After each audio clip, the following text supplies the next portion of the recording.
Good evening, everyone, and I'd also like to extend a very warm welcome this evening to our Scottish Parliament in our proud capital city of Edinburgh. And it's an honour for me to host the Institute of Cultural Diplomacy here this evening as part of the Scotland Forum of 2025. My colleague Michelle Thompson and I were warmly welcomed by the Institute at one of its previous international conferences just 2 years ago in 2023. And I recall, I'm sure Michelle will remember this as well, how interested Mark and many of his colleagues were in Scotland. And so it's my pleasure to reciprocate and welcome him and the rest of the team to Scotland and to our national parliament this evening. So as parliamentarians, we have the honour to work with colleagues in civil society, both at home and across other democracies, and to help to really shape the societies that we live in and to uphold the structures on which democracy depends. And in this historic city of Edinburgh, renowned for the Enlightenment, for learning and for debate, and also, I think, in Scotland, an outward-looking spirit, we bring this proud legacy to this gathering this evening.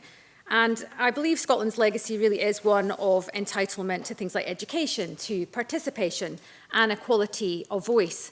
And that legacy really lives on today.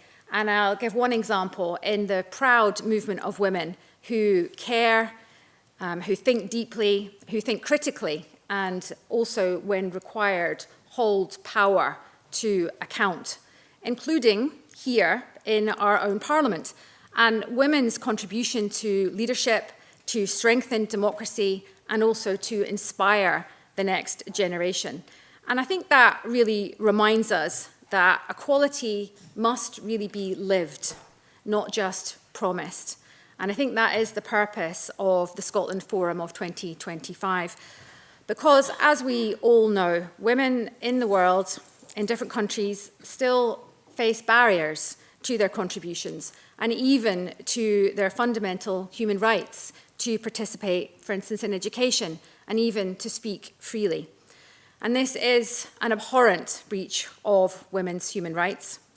And I believe it does create waves of consequences, both for individuals, but also to societies as well. Here in Scotland, 34 women wrote a book documenting 5 years of struggle for women's rights from the unique perspective of individuals and also shared experiences of challenging their own government. I'm proud to be one of the authors of The Woman Who Wouldn't Wish, and I believe that there is another author here this evening. I think I saw Joanna. Yes, I see Joanna there as well. And wisht is a Scots word, and it means to be silenced or to be quiet. So I believe we shouldn't wish. We should never be told to be quiet, because we need women's contributions. We need their voices, we need to hear them. We know that in the global economy and in international diplomacy, this is really important, because when women lead, societies prosper. When women are empowered, economies grow. And when women sit at the table, diplomacy is stronger and peace endured. But we're not here just to restate what we know, we're here to act.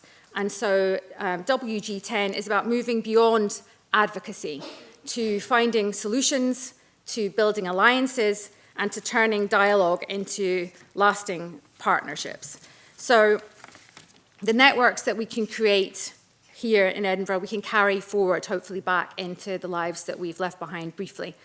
Activities led by the Institute are contributing to the development of cultural diplomacy in ways that help shape our world with empathy, with cooperation, and mutual respect that can hopefully transcend our political and our cultural divides.